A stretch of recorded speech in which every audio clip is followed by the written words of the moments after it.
नमस्कार दोस्तों, किस राक्षस से डरकर भागे थे भगवान शिव? कहानी में क्या है जीवन का सार? भगवान शिव के बारे में प्रचलित है कि वह थोड़ी सी तपस्या से आसानी से प्रसन्न हो जाते हैं। हालांकि कई ऐसे उदाहरण भी हैं जब किसी ने बड़ा वरदान पाने ने उनकी कठिन तपस्या भी की है।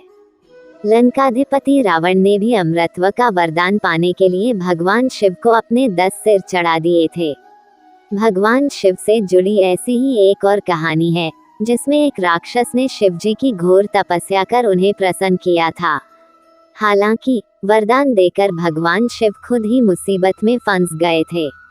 बाद में भगवान विष्णु ने उन्हें इस मुसीबत से छुटकारा दिलाया था। कहानी के मुताबिक एक बार महर्षि नारद धरती पर घूम रहे थे। रास्ते में उन्हें वृकासुर नाम का राक्षस मिला। नारद मुनि को देखते ही उसने कहा कि मैं आपसे कुछ सलाह लेना चाहता हूँ। आप मुझे बताइए कि ब्रह्मा, विष्णु और महेश में कौन देवता जल्द प्रसन्न हो जाते हैं? महर्षि नारद ने बहुत सोचने के बाद कहा कि वैसे तो तुम तीनों महादेवों में से किसी की भी तपस्या कर सकते हो, लेकिन ब्रह्मा और विष्णु जल्दी प्रसन्न नहीं होते हैं। उनके लिए बहुत वर्षों तक कठिन तपस्या करनी पड़ती है। ये भी हो सकता है कि तुम्हारी आयु पूरी हो जाए लेकिन तपस्या पूरी न हो। भगवान शंकर थोड़ी आराधना से ही प्रसन्न हो जाते हैं। वे अपने भक्त की इच्छा पूरी करने के लिए सोच विचार नहीं करते। वृकासुर का कठिन तप, शिवजी का प्रसन्न होना। वृकासुर ने भगवान शंकर की आराधना करने का फैसला किया और हिमालय के केदार क्षेत्र में जाकर आराधना करने लगा। यज्ञ, जप, तप, ध्यान सब प्रकार से वह पूजा पाठ करने लगा। कुछ दिनों के बाद उसने सोचा कि मैं शरीर और प्राण को ही भगवान शिव को अर्पित कर दूंगा। ऐसा सोचकर वह अपने शरीर का मांस काट काट कर यज्ञ कुंड में डालने लगा, लेकिन भगवान शिव प्रसन्न नहीं हुए। परेशान होकर एक दिन उसने अपना शीश काटकर भगवान शिव को अर्पित करने का फैसला किया। स्नान ध्यान कर जैसे ही उसने खड्ग उठाकर अपना शीश काटना चाहा कि भगवान शंकर प्रकट होकर बोले, बस करो, तुम्हारी तपस्या पूरी हुई। मैं तुम पर प्रसन्न हूँ, वर मांगो। वृकासुर की वरदान की परीक्षा के लिए हठ। वृकासुर हाथ जोड़कर भगवान शिव से बोला, आप मुझे वर दीजिए कि मैं जिस प्राणी के सिर पर हाथ रख दूं, उसकी तुरंत मृत्यु हो जाए। शिवजी वृकासुर की यह मांग सुनकर चिंता में पड़ गए, लेकिन वरदान नहीं देने पर देव मर्यादा का उल्लंघन हो रहा था। शिवजी वृकासुर से बोले कि तुम्हारी तपस्या व्यर्थ नहीं जाएगी। तुमने मुश्किल वरदान की कामना से तपस्या की थी, इसलिए तुम्हें तपस्या भी कठिन करनी पड़ी। जाओ, जैसा वर चाहते हो वैसा ही मिलेगा। वरदान पाते ही वृकासुर की आसुरी वृत्ति जाग गई। उसने कहा कि प्रभु, आपका यह वरदान सत्य है या नहीं, इसकी परीक्षा लेना चाहता हूँ। इसलिए पहले आपके सिर पर ही हाथ रखकर देखता हूँ कि इस वर में कितनी सत्यता है। भगवान शिव का विष्णु जी से मदद मांगना।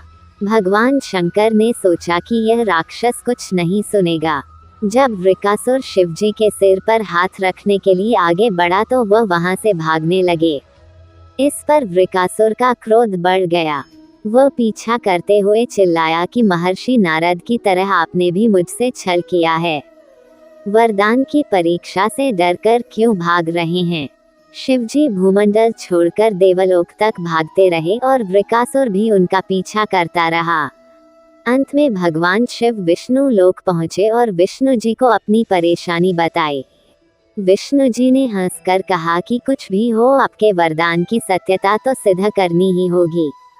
भगवान विष्णु ने योगमाया से एक वृद्ध तेजस्वी ब्रह्मचारी का स्वरूप बनाया और वृकासुर की ओर चल पड़े। भगवान विष्णु का शिवजी की बुराई करना। भगवान विष्णु को जब वृकासुर आता हुआ दिखाई दिया तो उन्होंने आगे बढ़कर उसे प्रणाम किया। उन्होंने वृकासुर से कहा कि असुर राज कहाँ भागे जा रहे हैं? लगता है कि आप बहुत थक गए हैं। शरीर को थोड़ा आराम दीजिए। आप सब प्रकार से समर्थ हैं, फिर भी मेरे योग्य कोई काम हो तो बताइए। अक्सर लोग अपने मित्रों और सहायकों से ही अपने काम पूरा करा लेते हैं, एक तेजस्वी ब्रह्मचारी की बातें सुनकर वृकासुर ने शिवजी के वरदान और उसकी परीक्षा की बात बताई। इस पर ब्रह्मचारी हंसा और कहा कि तुम किसके वरदान की परीक्षा लेना चाहते हो? शिवजी का तो अपना कोई घर ही नहीं है। वो खुद भूतों प्रेतों के साथ घूमते रहते हैं। वो भला किसी को क्या वर देंगे? वर देने वाले तो ब्रह्मा और विष्णु ही हैं। वृकासुर का ब्रह्मचारी की बातें में फंस जाना। विष्णु जी ने वृकासुर से कहा कि तुम्हें वरदानी होना था तो ब्रह्मा या विष्णु की आराधना करनी चाहिए थी। शिवजी के पीछे बेकार दौड़ रहे हो। वरदान देने वाला तो खुद इतना शक्तिशाली होता है कि उसके वरदान का असर खुद उस पर नहीं हो सकता है। उन्होंने तो तुम्हें झूठ मूठ का वरदान दिया है। तुम्हारी तपस्या बेकार चली गई। ब्रह्मचारी की बात सुनकर वृकासुर निराश हुआ। उसका मनोबल टूट गया। वो कहने लगा कि मुझे तो देवर्षि नारद ने शिव की आराधना करने को कहा था। ब्रह्मचारी ने कहा कि तुमने नारद मुनि पर भरोसा कर लिया।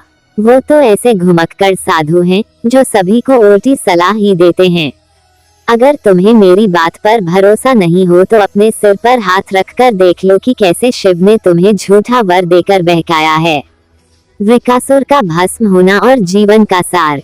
वृकासुर का मनोबल बुरी तरह टूट चुका था। उसे ब्रह्मचारी की बात पर भरोसा हो गया कि शिवजी ने भी उसके साथ छलकर झूठा वरदान दिया है। उसका विवेक नष्ट हो गया। उसने वरदान की सत्यता का परीक्षण करने के लिए अपना हाथ अपने ही सिर पर रख लिया। सिर पर हाथ रखते ही भयंकर अग्निपुंज प्रकट हुआ और वृकासुर उसमें भस्म हो गया। भगवान शिव, विष्णु जी और वृकासुर की इस कहानी में जीवन का अहम सार छुपा है। कहानी सीख देती है कि बिना सोचे विचारे किसी को कुछ देना और पाने वाले का कृतज्ञ होकर दाता को ही संकट में डालने का ऐसा ही नतीजा होता है। कृतज्ञता के उन्माद में बुद्धि विवेक नष्ट हो जाता है और उपलब्धि ही विनाश का कारण बन जाती है। धन्यवाद।